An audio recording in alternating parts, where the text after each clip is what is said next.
The cruelest thing that ever happened to Ethan Cole was not the accident that put him in a wheelchair, but the moment people decided it had erased the man he used to be. On a wet Thursday night in downtown Chicago, the kind of night that turned the sidewalks glossy and made every restaurant window look like a movie scene, Ethan sat alone at a corner table in one of the city's most expensive dining rooms and checked his watch for the third time in 10 minutes. His suit was midnight blue, perfectly tailored. His shoulders were still broad. His jaw was still sharp. The silver watch at his wrist cost more than most people's rent. But none of that seemed to matter the second a woman's eyes dropped to the wheelchair beside the white tablecloth. Vanessa Hale arrived with the polished smile of someone who had spent her whole life practicing how to look impressed, and for exactly 2 seconds, Ethan let himself believe the night might be normal. Then her gaze traveled down, her smile hardened, and something flat and ugly entered her face. She did not sit right away. She stood there with one hand on the back of the empty chair across from him, glancing at him, then at the chair, then back at him again like she was reviewing a product that did not match the advertisement. "You didn't tell me," she said quietly at first. Ethan's expression barely shifted. He had spent the last 2 years mastering the art of not reacting in public. "Tell you what," he asked. Vanessa let out a short laugh that carried farther than she probably intended. Or maybe exactly as far as she intended. "That I was walking into this." A couple at the next table looked up. A bartender polishing stemware went still for half a second. Ethan's fingers tightened once against the wheel rim, then released. "This," he repeated, his voice calm, almost too calm. Vanessa leaned in just enough to make it feel personal and spoke in the bright, merciless tone of someone who wanted an audience. "I didn't come here to babysit." The words landed with the force of a slap, not because she shouted them, but because she didn't have to. Silence moved across the room like a cold draft. Ethan did not flinch. He just looked at her with the kind of stillness that comes from having already survived worse. But under the table, his hand closed so tightly around the linen napkin that his knuckles whitened. 3 feet away, Claire Bennett nearly dropped the tray in her hands. She had been working the late shift since 4 in the afternoon, running on 1 protein bar, 2 cups of coffee, and the determination that came from rent being due in 6 days. She had seen rude customers, arrogant customers, drunk customers, and men who confused money with character. But something about the way that woman looked at Ethan made heat rise straight to her face. Not pity. Anger. Claire set the tray down at a service station before her fingers could shake. Ethan's date was still standing there, still undecided about whether she wanted to leave or finish humiliating him first. "I think this was a waste of my time," Vanessa said, slipping her purse higher onto her shoulder. "You should have been honest." Ethan lifted his chin. His voice was low, controlled, expensive in the way old money voices sometimes are, though he had built every dollar himself. "About being injured?" he asked. Vanessa gave him a thin smile. "About expecting a woman to sign up for a lifetime of inconvenience over appetizers." Then she turned and walked away in heels sharp enough to sound like judgment against the marble floor. Ethan watched her go without calling after her, without defending himself, without asking anyone in the room not to stare. That was the part Claire would remember later, long after the rain stopped and the night was over. Not his wheelchair, not the insult, the silence. The kind of silence that only comes from a man who has learned the world is often crueler when you answer back. Claire took 1 breath, then another, picked up a fresh linen towel, and walked toward his table before common sense could stop her. Ethan was staring at the untouched place sitting across from him like he regretted ever showing up.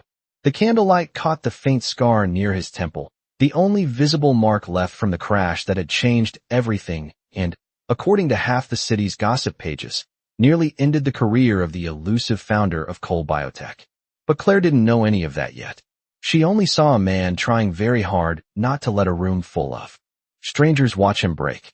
She stepped beside the table and set down a clean glass of warm water with lemon, though he had never asked for one. Then she quietly removed the extra menu and folded the abandoned napkin from the empty chair, as if clearing away the insult itself. Ethan looked up at her, guarded, unreadable. Claire met his eyes, and in a room full of polished indifference, her voice was the first gentle thing he had heard all night. "For what it's worth," she said. She was the one who showed up with less than she promised. For a moment, Ethan just looked at her as if he had forgotten how to respond to kindness when it arrived without an invoice attached. Then something almost invisible shifted in his face, not quite a smile, but the first crack in a wall that had clearly taken years to build. Claire should have stepped away. She knew that. Table 12 needed another bottle of sparkling water. The hostess was already waving at her from across the room, and her manager had a sixth sense for catching employees the second they acted too human with the customers. But Ethan Cole, though she still did not know his last name, was sitting alone under a soft amber pendant light while the entire restaurant pretended not to notice what had just happened, and Claire had spent too many years watching people look away from pain to become one of them now. "Would you like me to bring the check?" she asked gently. Ethan glanced toward the door Vanessa had disappeared through, then back to Claire. "Not yet." His voice was steady, but there was a fatigue in it that sounded older than he was. Claire nodded once. "Then I am going to fix one thing about this night." Before he could ask what she meant, she took the untouched dessert menu from the edge of the table and headed toward the kitchen. 10 minutes later, she came back carrying a small white plate with a warm slice of apple tart, the crust golden, the scoop of vanilla bean ice cream already beginning to soften at the edges. She set it in front of him with a fresh fork. Ethan frowned faintly. "I did not order this." "I know," Claire said. "Tonight, nobody gets the last word over your dignity." That did it. The corner of his mouth lifted, small and reluctant, like the expression surprised even him. Claire felt a strange rush of relief at the sight of it. She had no idea why this man's smile mattered, only that it did. Ethan looked down at the dessert, then back at her. "Do you always rescue strangers with pastry?" "Only the ones who look like they have been through enough for one evening." "And how do I look exactly?" Claire crossed her arms lightly, pretending to consider it. "Like someone who is used to people underestimating him and is very tired of proving them wrong." Ethan let out a quiet breath that could have been a laugh. "That is a dangerously accurate thing to say to a stranger. You say stranger like that is permanent." The words slipped out before she could stop them, and for 1 second they both noticed it. Something warmer entered the space between them. Not flirtation exactly. Not yet. More like recognition. Ethan picked up the fork and cut into the tart. "You are very brave," he said. Claire tilted her head. "No. I am just from a family where people say what they mean." He tasted the dessert, and the surprised look that passed over his features was so unexpectedly sincere that Claire laughed under her breath. "Good," she asked. "Better than this evening deserves." "That is kind of the point." He studied her now with more focus than before, as if he were trying to place what made her different from every polished face he had met in rooms like this. Claire was not glamorous in the city magazine sense. Her blonde hair was pulled into a practical ponytail that had started slipping loose by hour 8 of her shift. A few strands had escaped around her face. Her shoes hurt, her shoulders ached, and there was a faint burn mark on her wrist from a tray she had grabbed too fast near the kitchen line. But her eyes were clear, direct, and impossible to mistake for pity. Ethan set the fork down. "What is your name?" "Claire." "Claire," he repeated, as if testing whether it belonged to the person standing in front of him or to some version of hope he no longer trusted. "I am Ethan." "Nice to meet you, Ethan. Under less than ideal circumstances." "Those count too." A loud voice cut through the room before he could answer. "Claire." She turned and found her manager, Daniel, standing near the service station with his jaw tight and his patience gone. He did not need to raise his voice any higher than that. The warning was already there. Claire leaned toward Ethan. "I should get back before he remembers why he dislikes me." Ethan glanced toward Daniel, then back to her. "Because you have opinions?" "Because I use them out loud." For the first time that night, Ethan smiled fully. It changed him. It took years off the sadness in his face and revealed the man he must have been before disappointment taught him caution. Claire felt her heartbeat stumble for one inconvenient second. Then she straightened, smoothing the front of her black apron. "I will be around if you need anything else." Ethan's gaze held hers a moment longer than politeness required. "Claire." "Yes." "Thank you for not looking at me the way she did." Claire answered without hesitation. "That is because she was looking at your chair." She gave him one last steady glance. "I was looking at you." Then she turned and walked back into the noise of the restaurant. Not knowing that behind her, Ethan remained completely still, his hand resting beside the half-finished apple tart, as if one ordinary waitress in worn black shoes had just said the one thing he had needed to hear for longer than he wanted to admit. By the time Claire's shift ended, the rain had thinned to a silver mist over State Street, and the city looked quieter than it had any right to at 11:30 on a Thursday night. Her feet hurt, her back ached, and she still had to catch the Red Line north, then walk 6 blocks to the apartment she shared with her younger brother. But all the usual exhaustion felt strangely blurred around the edges. Every few minutes, her mind pulled her back to table 14, to the look on Ethan's face when she had said she was looking at him, not the chair. It had not been gratitude alone. It had been something deeper, almost startled, like he had not expected anyone to separate the man from the injury anymore. Claire pushed through the back door of the restaurant with her canvas tote bag over one shoulder and found the alley slick with rainwater, the dumpsters shining under. The security light. She had barely made it 3 steps before she saw him again. Ethan was near the curb under the awning, one hand resting on the wheel rim, his chair angled toward a black town car with its rear passenger door open. A man in a charcoal overcoat stood beside it, clearly a driver or assistant, the kind of man whose posture suggested he handled problems before other people noticed them. But the hydraulic lift at the side of the car had stopped halfway down, tilted at an awkward angle, and the assistant was trying very hard not to look worried. Ethan glanced over at the sound of the back door opening, and for a brief second, something unreadable crossed his face. Embarrassment, maybe, or annoyance at being caught in yet another moment where the world refused to make room for him without effort. Claire adjusted the strap of her bag and walked closer before she could think too hard about whether she should. "Please tell me that is not how your night is ending," she said. The assistant turned, relieved to see another human being even if he did not know who she was. "The lift is jammed," he said. "It worked 20 minutes ago." Ethan's mouth flattened with dry humor. Technology likes to perform when there is an audience. Claire stopped beside him, raindrops collecting on the loose strands of hair around her face. "Can I help?" The assistant hesitated, clearly caught between protecting privacy and solving the problem. Ethan saved him the trouble. "You already have." "That was inside," Claire said. "This is outside. Different department." That earned her another one of those reluctant, almost smiles. The assistant introduced himself as Marcus, and within seconds Claire was holding her phone flashlight over the stubborn metal track while Marcus tried the controls again. The lift shuddered, paused, then stuck in place like it had committed to ruining everyone's evening. Claire crouched closer, ignoring the damp seeping into the knees of her black slacks. "There is something wedged in there," she said. "A receipt, maybe." Marcus leaned down. "You are right." He carefully pulled free a crumpled parking stub that had somehow caught in the rail, then hit the switch again. This time the platform lowered smoothly to the pavement. "There," Claire said, standing up with a small satisfied breath. "Your chariot survives another night." Marcus laughed more with relief than amusement.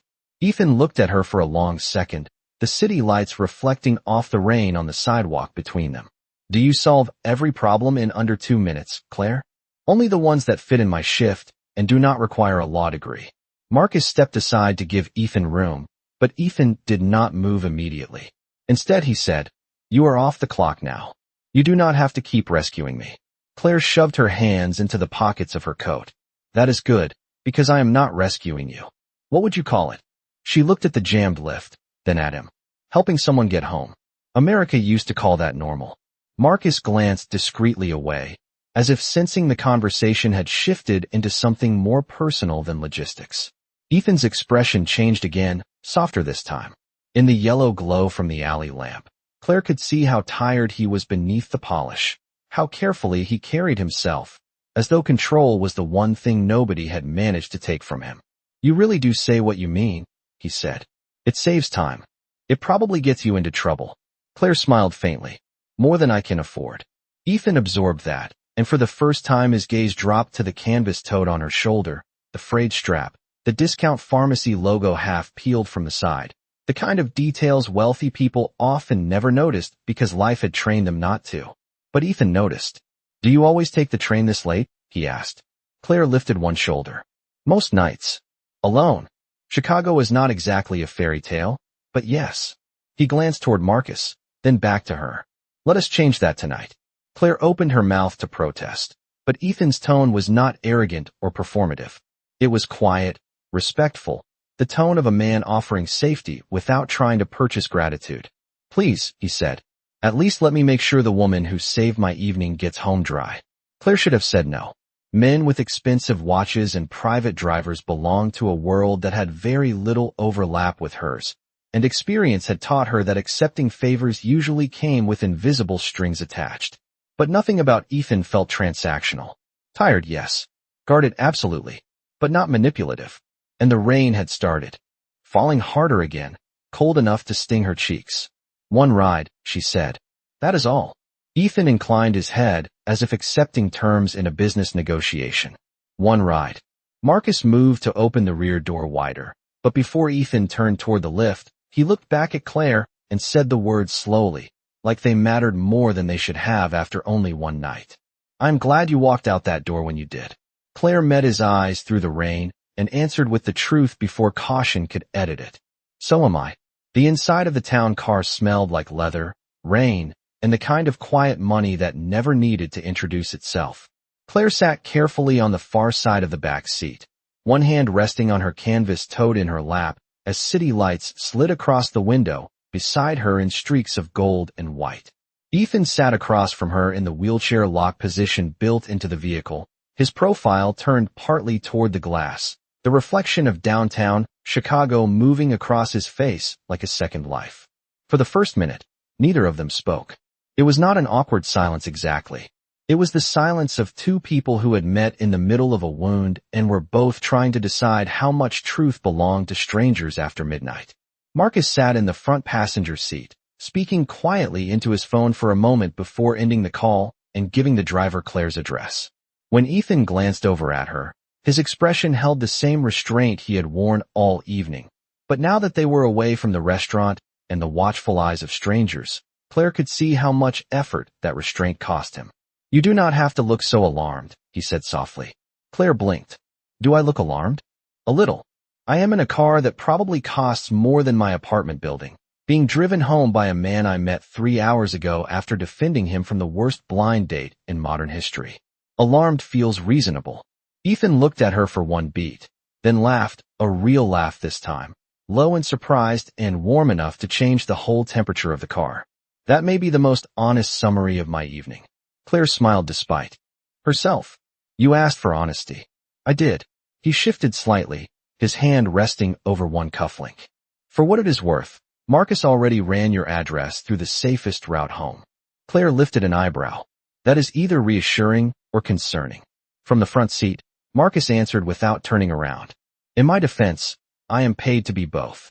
Claire let out a small laugh, and Ethan looked oddly pleased by it, as though hearing her laugh inside this carefully controlled world was something he had not expected to want. Outside, the rain thickened again, tapping softly against the windows. They passed the Chicago River, black and glossy under the bridge lights, and for a moment the city seemed suspended between elegance and exhaustion, which felt close enough to what the two of them were doing in that car. Claire glanced at Ethan.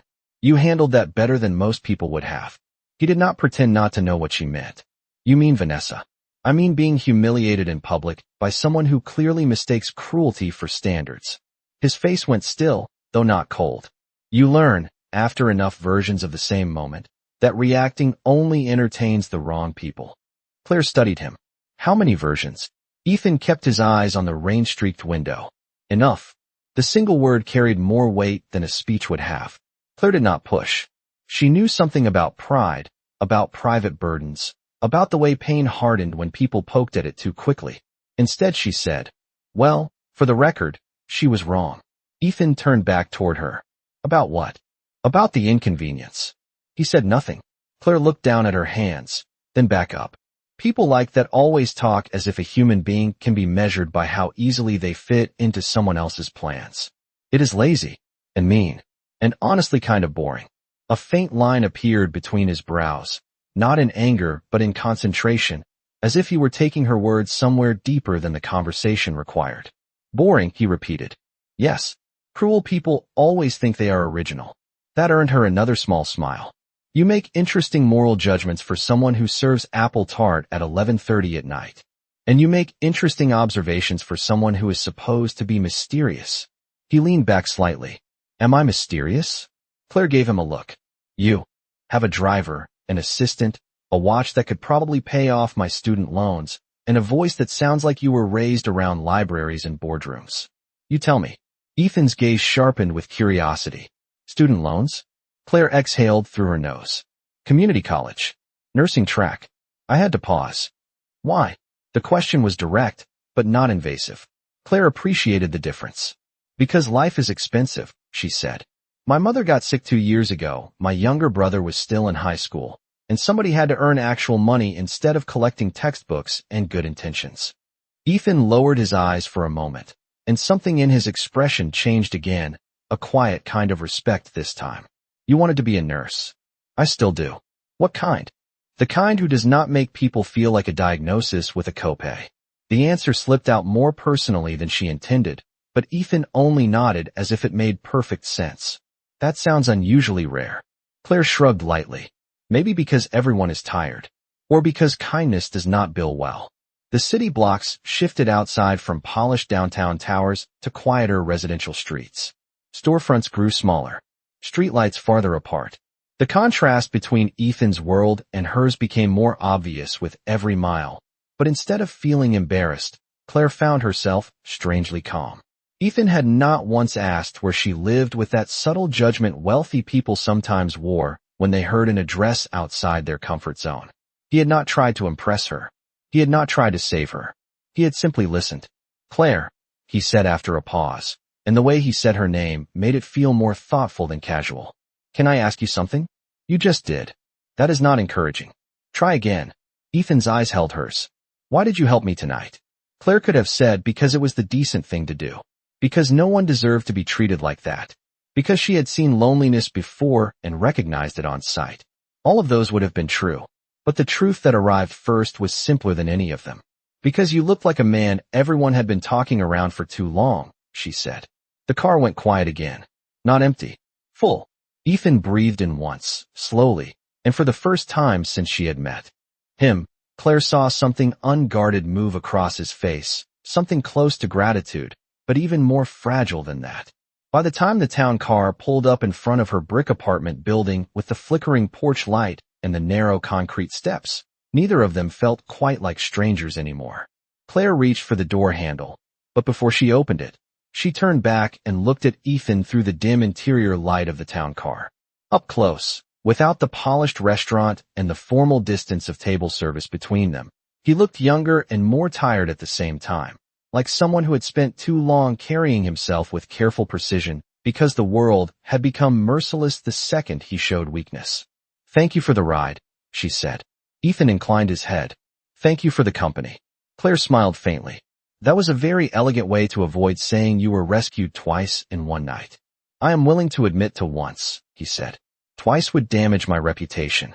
That depends on who is writing the story. His eyes held hers for one quiet second, warm with a kind of attention Claire was not used to receiving from men in expensive cars. Not because they were wealthy, but because most people who lived in a world like his learned early how not to really see the people serving them. Ethan saw too much. It made him harder to dismiss and harder to forget.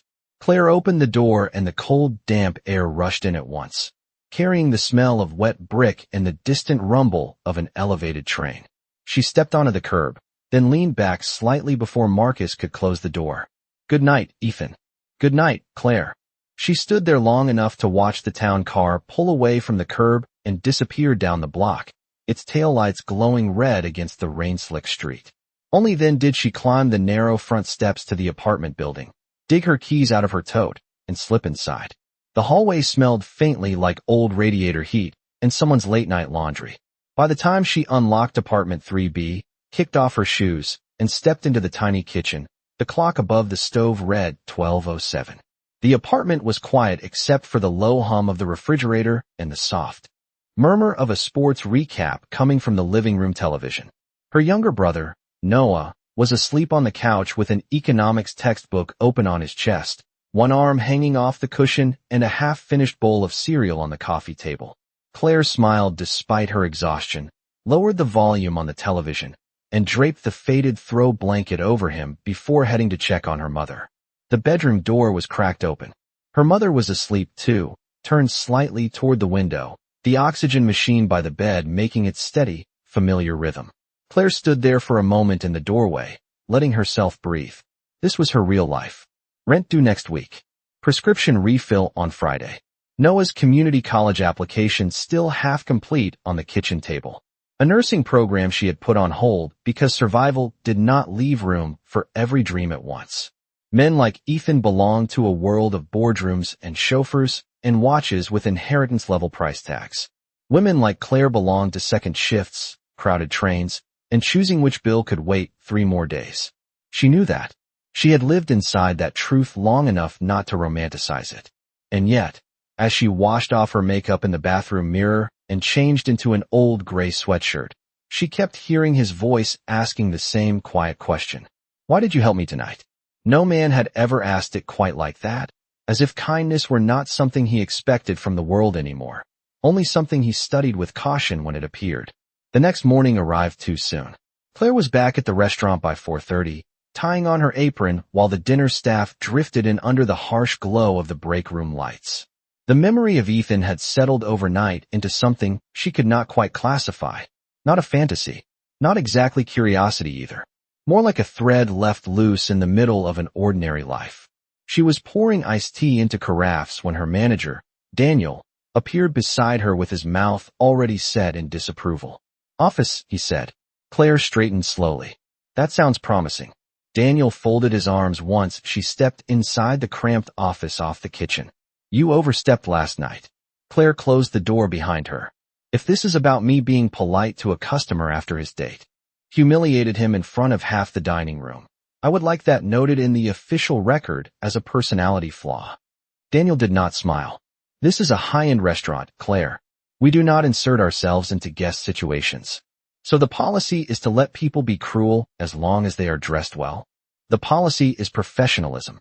Claire looked at him steadily. Professionalism without basic decency is just expensive cowardice. Daniel exhaled through his nose, already tired of her. You do not get paid to have opinions. Then you are underpaying me. For one dangerous second, she thought he might send her home. Instead, he just gave her a hard look and said, Table assignments are posted. Stay in your lane tonight. Claire nodded once and stepped back into the dining room, pulse still elevated but chin high. She barely made it to the service station before the hostess hurried toward her with a strange expression. Claire, she whispered, there is a reservation asking for your section. Claire blinked. That happens. No, the hostess said, glancing toward the front with open curiosity. This one asked for you by name. Claire turned instinctively toward the entrance, and there he was, framed by the soft glow of the restaurant foyer, wearing a charcoal coat over a dark suit. Rein still clinging to the shoulders, one hand resting lightly on the wheel of his chair as if control were second nature.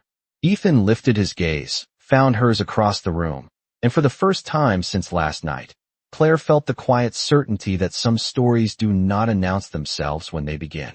They simply return. Claire stood still for half a second too long, long enough for the hostess to notice and for Daniel to follow her line of sight toward the foyer.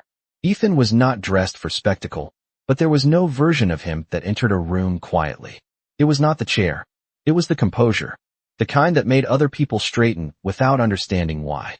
His charcoal coat fit him with easy precision, his dark hair still slightly damp from the rain outside, and when his eyes met Claire's from across the polished dining room, his expression changed in a way so subtle no one else would have caught it. Relief, maybe, or simply certainty. Claire recovered first. She picked up 2 menus from the stand even though she already knew he would not need one, then crossed the room with professional calm she did not entirely feel. Good evening, she said, stopping beside him with a measured smile. Do you have a reservation? Ethan's mouth tipped at one corner. I was told the best table in the room came with a waitress who tells the truth. Claire lowered her voice before her smile gave too much away. That depends. Are you here to test my professionalism or ruin it? Neither, he said. I am here for dinner. She glanced toward the small two-top near the window, the same section she had worked the night before. Just dinner. Ethan held her gaze for one beat. I am trying not to frighten you off by saying yes too quickly. Claire looked down as if checking the reservation stand, mostly to hide the warmth that rose unexpectedly to her cheeks. This way, then. She led him through the soft glow of the restaurant, aware of glances following them from nearby tables and from Daniel at the service station. Ethan moved with practiced ease, not self-conscious, not apologetic, and that alone told Claire how much effort must have gone into becoming that controlled. She seated him at the table by the rain-flecked window, set down a menu, then another glass of warm water with lemon without being asked. Ethan looked at the glass and then up at her. You remembered. Claire shrugged lightly. You looked like someone who needed one yesterday. And today? Today you look less like someone surviving a disaster and more like someone making a decision. Ethan folded his hands loosely on the table. That is uncomfortably accurate again. I charge extra for personality analysis. He glanced around the restaurant. This place can afford it. Claire almost laughed, but checked herself when Daniel passed close enough to remind her he was watching. She reached for her order pad. What can I get you? Recommendation? He asked. That depends on whether you are trusting me because I rescued you with pastry or because you enjoy risk. Maybe both. Claire considered the menu. The short ribs are excellent. But if you want something lighter, the salmon is better than it has any right to be in a downtown restaurant that charges $18 for soup. Ethan looked mildly impressed. You are very brave for a woman. Carrying that information publicly. You came back. I assumed honesty was part of the arrangement. Then I will take the salmon. Claire nodded. And dessert. You seem very committed to dessert. I saw what apple tart did for your mood. Ethan's smile returned. Easier now. Then I will trust your judgment on that too. She wrote nothing down. I know this one by heart. As she moved to step away, Ethan said her name quietly enough that only she could hear it. Claire. She paused. Yes. I did come back for dinner, he said. But that was not the whole reason. Something in his tone made the noise of the restaurant blur around the edges. Claire kept one hand resting lightly against the back of the empty chair across from him. What was the other reason? Ethan looked out at the rain on the window for a moment before answering. Last night was the first time in a long time I left a room feeling more like myself than when I entered it. Claire did not move. He said it plainly, without performance, and that made it land deeper than any polished line could have. That is not something I say lightly, he added. Claire felt her throat tighten in that inconvenient way truth sometimes caused. She softened her voice. Then I am glad you came back. He nodded once, but there was still something unsettled beneath his calm, like a second thought waiting behind the first. Claire saw it, and asked the question before caution could stop her. What decision did you make? Ethan drew in a slow breath, the kind a person takes before stepping into whether they are not sure they can handle. There is a board meeting tomorrow morning, he said. My company has been trying, very politely and very expensively, to convince me to step aside for months. Claire blinked. Your company? Ethan met her eyes. I should probably stop pretending I run a few things. There was no arrogance in it when he said the next words, only a tired honesty. I founded Cole Biotech. For a moment, Claire simply stared at him. The name landed instantly. Even if she did not follow business news, everybody in Chicago knew Cole Biotech. Medical devices. Rehabilitation technology. A company that had grown so fast people wrote articles about Ethan Cole like he was both a genius and a ghost. The man from the blind date. The man with the quiet voice. The man she had driven home in conversation without ever knowing who he was. Claire lowered herself carefully into the empty chair across from him before she remembered she was absolutely not supposed to sit with customers. You are Ethan Cole, she said softly. I was yesterday too, he replied. That should not have made her smile, but it did. Then the rest of what he had said caught up with her. They want you to step aside because of the accident. Ethan did not look surprised that she understood immediately. Because investors like inspiring stories and press releases, he said. They are less enthusiastic about visible limitations in a boardroom. Claire felt anger arrive in one clean wave. That is obscene. It is efficient, he said, and very well disguised. She leaned forward before she could stop herself. Are you going to let them do it? Ethan's gaze held hers, steady and searching, as if the answer had not finished forming until she asked the question out loud. Yesterday morning, he said, I thought maybe I would. He paused, and in that small pause was the entire weight of what the last 24 hours had done to him. Tonight, I am not so sure. Claire stared at him across the candlelit table, the noise of the restaurant fading into a distant blur beneath the weight of what he had just said. Ethan Cole, founder of one of the most respected medical technology companies in the country. A man whose name appeared in business journals, hospital donor lists, and the kind of articles people read on airport screens while hurrying toward first-class gates. And yet somehow, in the quiet space between them, he did not feel like a headline. He felt like the same man from the rain. The same man who had gone still when she offered him warm water and a slice of apple tart, because his dignity had been bruised in public. Claire looked at him carefully, as if the truth of his last name had changed the lighting but not the person. Then do not let them do it, she said. Ethan gave a faint, tired smile. You say that like it is simple. It is not simple, Claire answered. It is clear. Those are different things. He leaned back slightly, studying her with that same focused expression he wore when she said something that reached deeper than she intended. And what makes it so clear to you? Claire glanced down for a second, choosing honesty over polish. Because I have seen what happens when people get tired and let the world tell them who they are. She met his eyes again. My mother worked double shifts for years. Then she got sick, and suddenly people talked about her like her life had narrowed to a chart and a prescription refill. My brother is brilliant, but one bad semester and half the adults around him decided he was lazy instead of overwhelmed. People do that. They reduce you to the hardest thing that ever happened to you and call it realism. Ethan did not move. He just listened, and Claire had the odd feeling that very few people in his world still spoke to him without rehearsing their tone first. Your company builds rehab technology, she continued. Machines, systems, devices, things that are supposed to give people function and freedom back. So if they are trying to push out the man who built all of that because he now looks like the patients they claim to serve, then they are not protecting the company. They are exposing it. Something sharpened in Ethan's face, not anger exactly, but recognition. The kind that comes when somebody says aloud the thought you had not wanted to trust, because it would require courage to act on it. Exposing it, he repeated quietly. Claire nodded. Yes. And if you walk away because they made this all feel too heavy, then they will call it mutual and respectable and strategic. But it will still be cowardice. Just dressed better. For one suspended second, Ethan simply looked at her, and Claire felt the strange, electric certainty that she had crossed into dangerous territory, not because he would punish her, but because truth spoken at the right moment changes things. Then he let out a slow breath and looked down at the tablecloth with something close to wonder. You have no idea how rare it is, he said softly, for someone to speak to me like I am still allowed to fight. Claire's expression gentled. Maybe that is because you are surrounded by people who profit from your silence. Before Ethan could answer, Daniel appeared beside the table wearing the thin smile of a man determined to reclaim control of his dining room. Claire, he said, too pleasantly. A word. Claire straightened at once. Ethan's gaze flicked briefly toward Daniel, and the temperature at the table changed by a degree. I am in the middle of service, Claire said. This will take a moment, Daniel replied. Claire gave Ethan an apologetic glance, then stepped away and followed Daniel toward the service corridor just beyond the dining room. The second they were out of direct earshot, his smile vanished. What exactly are you doing? He asked under his breath. My job, Claire said. No, Daniel snapped quietly. You are sitting with a customer. Again. You are turning this into something personal.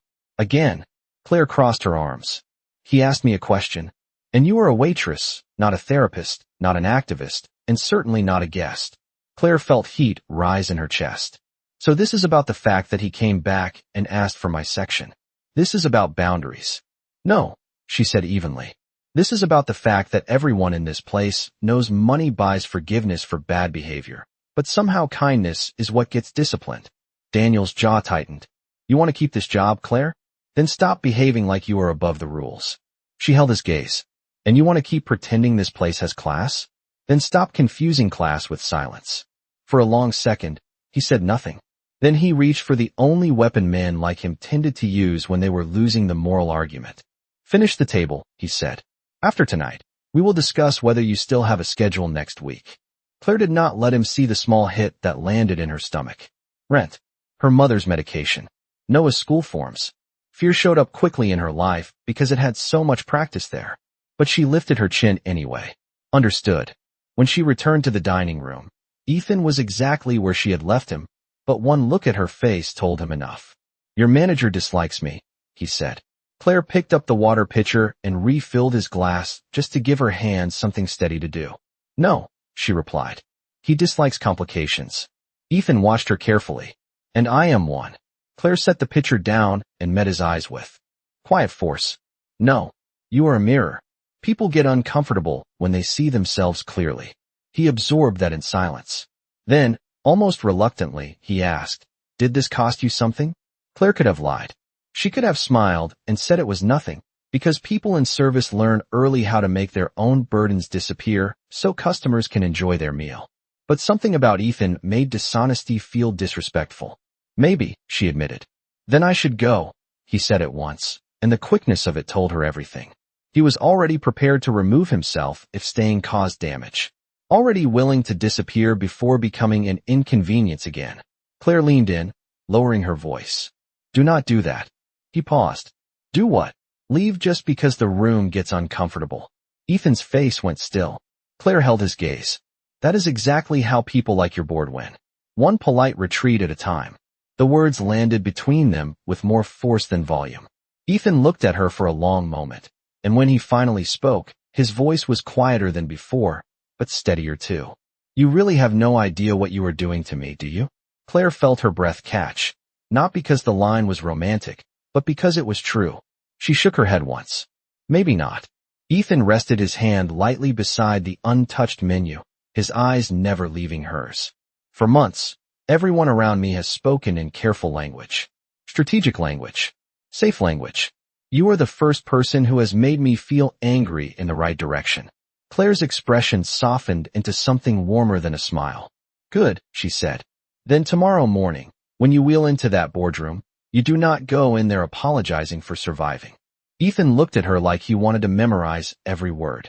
And in that quiet, rain-lit restaurant, with the city pressing dimly against the windows and the world beyond their table still organized by status and fear and money, something inside him began to rise that had been sleeping far too long. The next morning, Chicago woke under a low gray sky and a wind sharp enough to cut between buildings like it had somewhere important to be. Claire barely noticed. She had slept badly, if sleeping at all counted, and by 10:15 she was already halfway through a shift she had picked up at a neighborhood cafe near her apartment, filling in for a co-worker who had called out sick.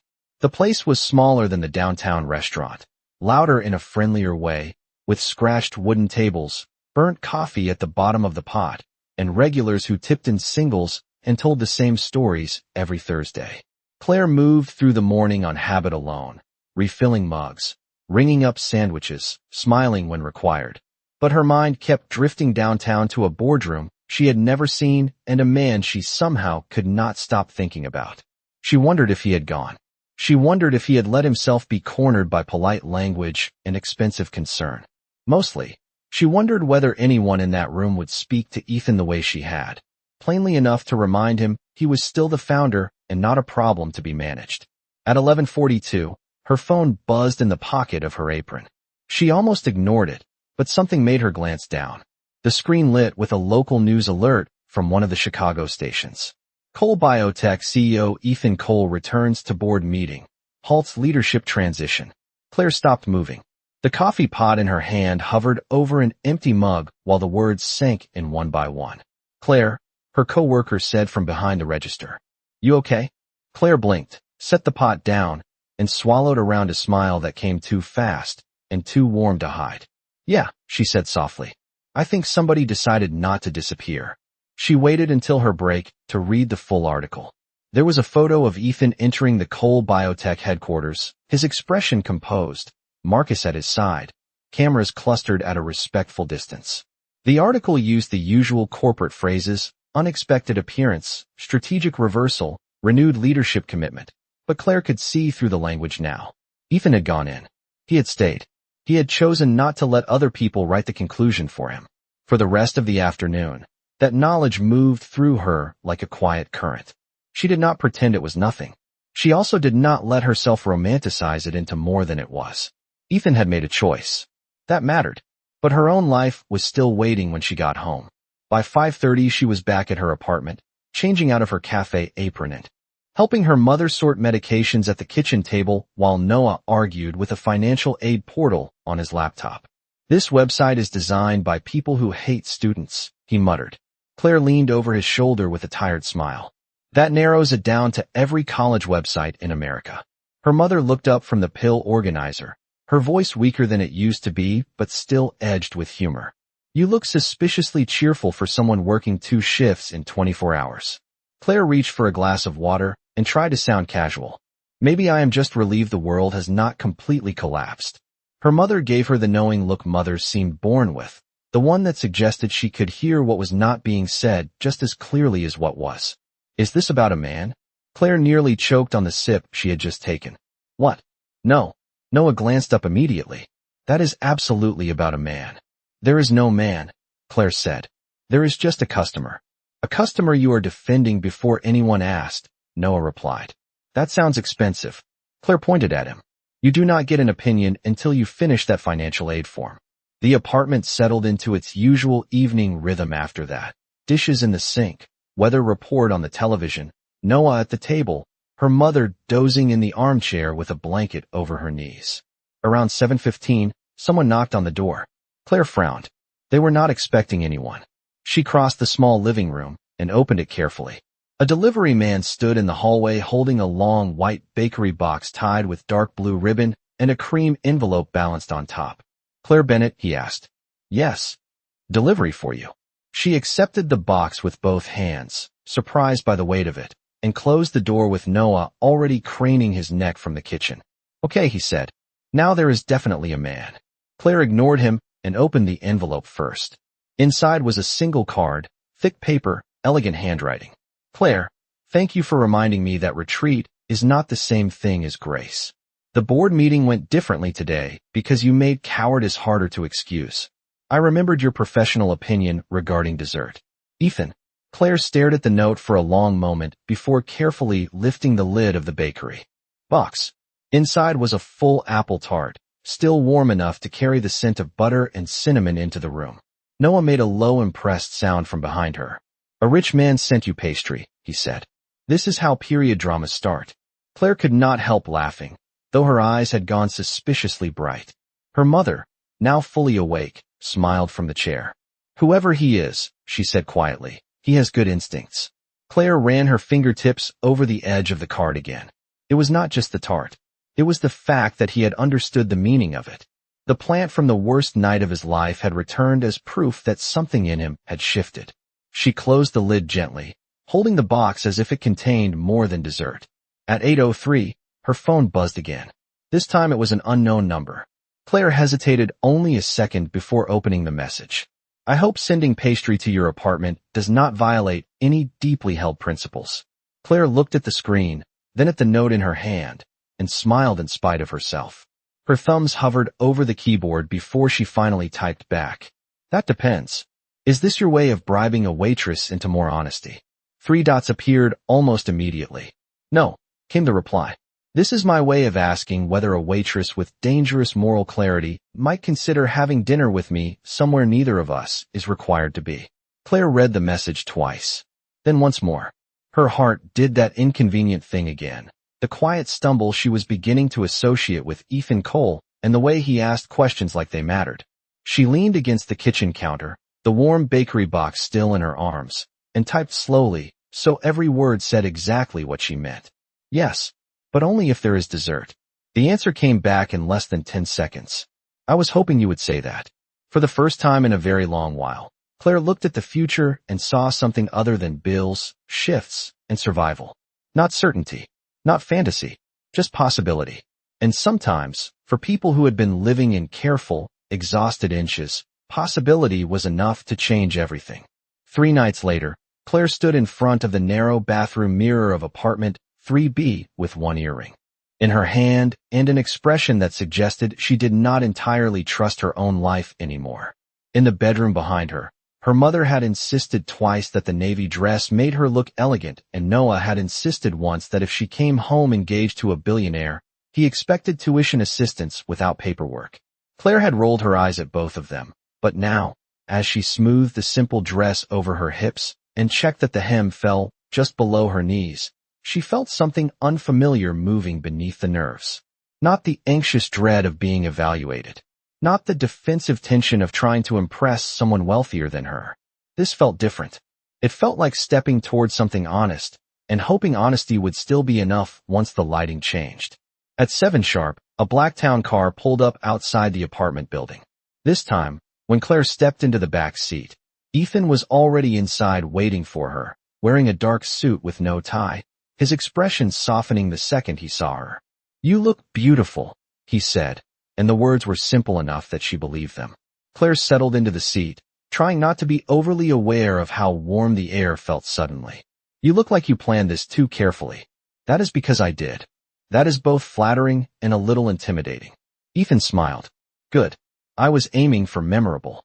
The car moved through the city under a clear night sky, the rain from earlier in the week replaced by cold, bright air that made Chicago glitter. Claire expected a private club or a rooftop restaurant where every glass cost more than groceries.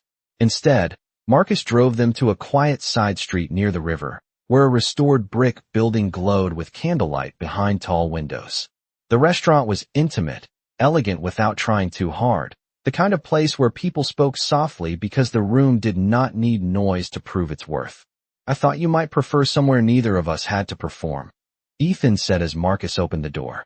Inside, the hostess greeted him by name, but Ethan did not let the moment turn grand. He simply guided the evening forward with the same careful ease he had been slowly reclaiming since the night they met. Their table was tucked near a window overlooking the river walk, where strings of white lights reflected over the water in long, unsteady ribbons. For the first half hour, they talked the way people do when something deeper is waiting, but neither wants to rush it and break the shape of the evening. Claire told him about Noah's stubbornness and her mother's talent for pretending she was not tired. Ethan told her Marcus had worked with him for 6 years and still found subtle ways to ignore instructions when he believed Ethan was making a bad personal decision. "He has the loyalty of a golden retriever and the strategic mind of a prosecutor," Ethan said. Claire laughed. "That is actually comforting." Dinner came and went in slow, thoughtful courses, but what Claire remembered later was not the menu. It was the way Ethan listened. Fully. Without glancing around the room for better options, or treating her answers like pauses between his own stories. He asked about nursing school and remembered details. He asked about her mother's health and did not use the careful, distant voice people often adopted around illness. In return, Claire asked about Cole Biotech, and for the first time Ethan spoke not like a public figure, but like the man who built something because he could not bear how many patients were forced to rebuild their lives with inadequate tools and polite neglect. "The company used to feel personal," he admitted, his fingers resting near his water glass. "After the accident, it started feeling like a room full of people discussing me in the third person." Claire watched him for a moment. "And now?" Ethan's gaze met hers. "Now it feels like something I still belong in." The answer settled between them with more intimacy than flirtation ever could have. Later, when dessert arrived, Claire stopped short. A warm apple tart sat on the plate between them, the crust golden, the scent of cinnamon lifting gently in the candlelight. Beside it was a folded white linen napkin, placed with deliberate care. Claire looked up at Ethan, and whatever witty thing she might have said disappeared. Ethan's voice was low when he spoke. "I wanted to bring us back to the beginning," he said. Only this time without the insult. Claire felt her chest tighten in that painful, beautiful way truth sometimes caused. "You remembered everything." "Claire," he said softly, "there was not much worth keeping from that night. I kept the parts that were you." For a second, the room around them seemed to fall away. No clinking glasses. No river beyond the glass. No distance between boardrooms and second jobs and the thousands of invisible lines the world drew between people like him and people like her. Just one man who had arrived broken in a way no surgery could fully repair, and one woman who had refused to let him be reduced to what the world found inconvenient. Ethan reached into the inside pocket of his jacket, and Claire's pulse jumped before he even moved his hand back into view. But instead of a ring box, he set a folded card on the table. "What is this?" she asked. "Something I should have done years ago," he said. Claire opened it carefully. It was a proposal draft for a new Cole Foundation initiative, a scholarship and patient support fund for working families navigating long-term rehabilitation and medical recovery, including tuition support for caregivers returning to nursing and allied health programs. At the bottom, under preliminary partner consultation, was one name: Claire Bennett. She looked up at him, stunned. Ethan, you were right, he said. About all of it. About what they were exposing. About what cowardice looks like when rich people polish it. I spent too long building products for dignity without protecting it in real life. His voice steadied as he went on. I cannot fix every cruelty in the world, but I can make sure my company and my foundation stop participating in them. And I do not want to build the next part of that without the woman who reminded me who I was. Claire's eyes burned now, and she laughed softly once because tears in public had never been part of her plan. This is a very unfair thing to do over dessert. I can ask after coffee if that feels more ethical. She shook her head, smiling through the emotion she could not quite hide. You are impossible. That is not an answer. Claire set the card down, her fingertips lingering over her own name on the page. Yes, she said. To helping. To the foundation. To dinner again. To all of it one step at a time. Ethan exhaled as though some private fear had finally loosened its grip. Then, with the gentlest confidence, he reached across the table and covered her hand with his. One step at a time, he repeated. On the ride home, the city looked different to Claire, not because it had changed, but because she had. The bills would still exist in the morning. Her mother would still need care. Noah would still complain about financial aid forms and eat cereal at midnight. Ethan would still have board members, headlines, obligations, and a body the world insisted on misunderstanding before it listened. None of that had magically disappeared. But when the car stopped outside her apartment and Ethan walked her, or rather rolled beside her, to the base of the front steps, neither of them hurried the goodbye. The porch light flickered above them. Cold air moved through the quiet street. Claire looked down at him and saw not the millionaire the city talked about, not the disabled man strangers judged too quickly, but Ethan, fully, and she knew from the way he looked back at her that he felt the same. The worst night of my life, he said softly, brought me the first person in a long time who never once looked down on me. Claire bent slightly, close enough for the moment to become a promise without becoming anything unsafe or hurried. That is because I was never looking down, she whispered. I was looking at you. Ethan's smile then was quiet, certain, and entirely unguarded. And as Claire turned to climb the steps toward home, she understood something that would matter long after the elegance of the dinner and the shine of the city had faded. Real love did not arrive to erase hardship. It arrived to tell the truth inside it. It said you were still here. You were still worthy. You were still allowed joy.